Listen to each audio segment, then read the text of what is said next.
işbirlikte Allah'da Tağrı'nın asker жақсы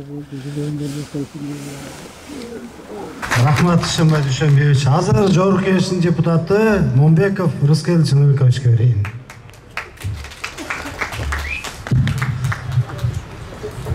Социал-демократтардын баласы сүйлөдү, атасы сүйлөдү, ортончусу мен окшойм да. Урматтуу мекендештер, мурда такталган кече-кечинде катталган, таң атпай аттанган талапкерлер, шайлоого шашкан шайлоочулар, байкатпай келген байкоочулар, тымызын тыңшап турган тыңчылар.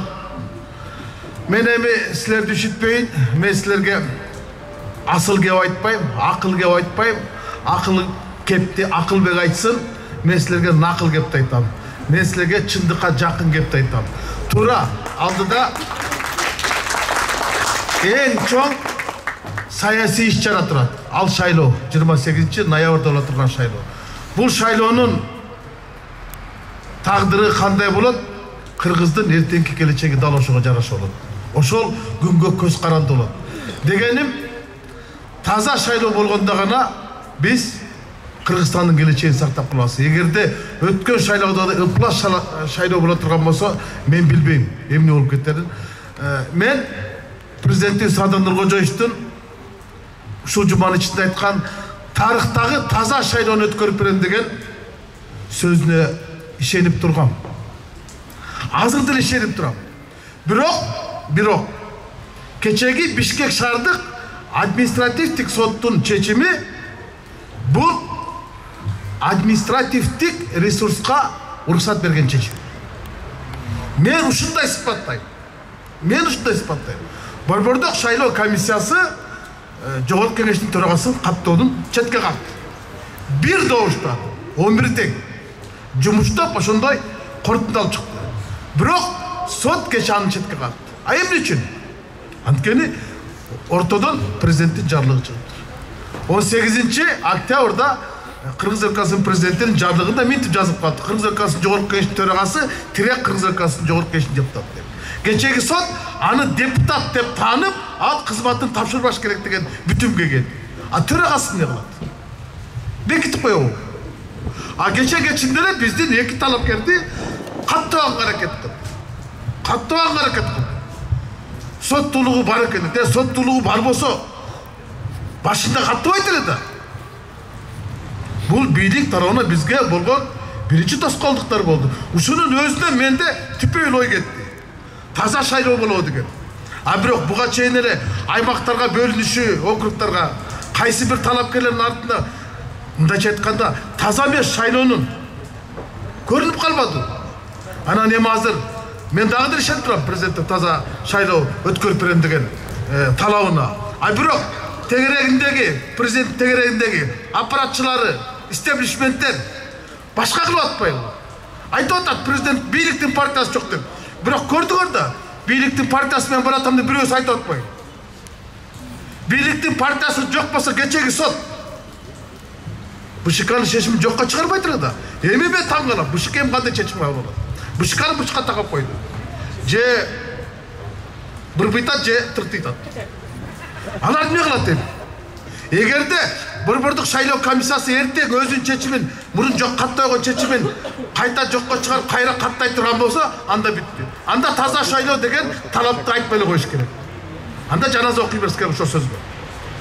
Мен ушундай пикирдемин, албетте менин пикириме эч ким кошулбай чыгар. Бирок шайлоо таза болуш керек да. Таза шайлоо болгондо гана ондай таза талапкерлер депутат болот. Таза депутаттар келгенде парламент күчтүү болот. Парламент күчтүү болсо, өкмөт күчтүү болот. Өкмөт күчтүү болгондо бюджет күчтүү болот. Анан мамлекет күчтүү болот. Биздечи? Эми көрдүңөр да. Мен деле ошол жанагы дөөлөт түтпөгөн же мөөнөтү бүтпөгөн 6-чакырыштын депутатымын. Бизди эмне деп каратаган жок. Бирөөлөр элита дейт, бирөөлөр легендар дейт, бирөөлөр чымкырык дейт. Бирок эл басым берди да. Бирок чын келгенде ушул парламентти эл тандаганда, эл баалаганда, эл шайлаганда булар өздөрүнө келип калган жок. Бирок азыркы шайлоо эрежеси таптакыр башка. Бул банкрот болгон аймактык шайлоо менен банкрот болгон партиялык шайлоонун бири-бирден аралаштырып келатат да. Аралаш шайлоо системасына бүт эле аралашып келатат да. Ак карасы деле, бандити деле, банкиры деле, отурган деле, отурбаган деле, кызыл деле карасы бүт аралашып кетти. Мен ошодон корком.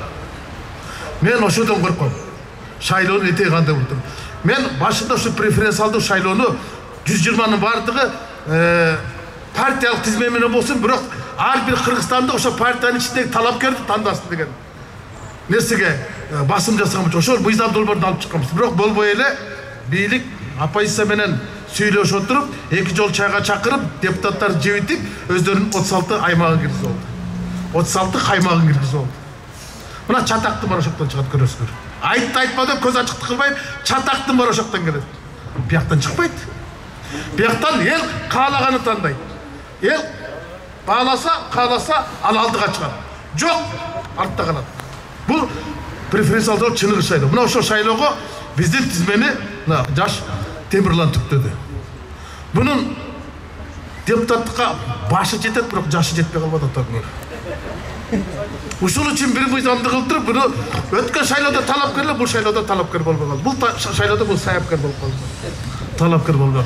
Бирок кандай болгондо дагы социал-демократтар партиясы апыр-тапыр артка калган капырда биз дагы Аламанбекке кат салышып чыктык.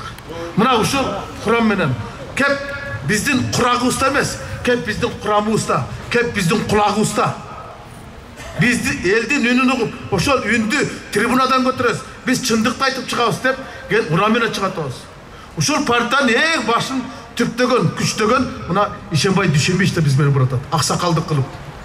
Парламентте ушул кишиге окшогон мыкты мыйзамды берген кишилер жетишпей атпайбы? Көрбөдүңөрбү? Жанагы легендарлуу парламенттин түрүн көрбөдүңөрбү? Менин кесиптештеримди көрбөдүңөрбү? Ошолор эле кайта келатпайбы? Башка партиялар менен келатат. Мен ошолордон чочуп атам. Таза шайлоону бир гана бийлик эмес, камсызбайт. Шайлоочулар дагы, талапкерлер дагы камсыз кылышыбыз керек. Эгер таза шайлоо боло турган болсо, биздин утканга толук мүмкүнчүлүгүбүз бар. Жок, анда биз утулабыз. Бизден кутулат. Ошондой эле да. Башка жок. Анан зордо ачкан гүлдөн жытык жок дейт. Мына былтыркы шайлоодо 3 партия элдин добушун сатып алган. Мойнунан байлаган ит ууга жарабайт деп, мандатын албай туруп, мансапка жетпей туруп барды таркап кетти. Мына убагында ак жол болгон, эмне болгонун билесиздер да. Ошон үчүн мен ушул улуу трибунадан, улуу жерден жалпы кыргызстандыктарга айрылат, туугандар, ушул жолу добушуңарды сатпашыңар керек.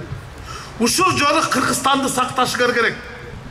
Ушул жолу силер добушуңарды койнуңарга катпашыңар керек. Мынага окшогон талапкерлерге, жаштарга беришиңер керек. Мына жана Темирлан айтпады, биз күнү түн иштеп беребиз депчи. Биз силерге убада бербейбиз, убада кылбайбыз, убада кылбайбыз. Биз жигитче айтабыз. Биз силерге иштеп беребиз күнү түнү. Силер каалагандай мыйзамдарды жакшыртканга, өкмөттү көзөмөлдөгөнгө, бюджеттин көлөмүн көтөргөнгө биз салымыбызды кошобуз деп биригип атабыз. Бириксек колдон келет деген урам менен чыгып атабыз. Үзүлгөндү урайбыз, чачылганды жыйлайбыз деген урам менен келип атабыз. Социал-демократтар бийликте турган 6 жылда өнүгүү болгонун Өмүрбек Чиркешевич өзү айтты. Уктуңар да бардыңар туурабы? Мен Алмазбек Атамбаевди жаман көрөм.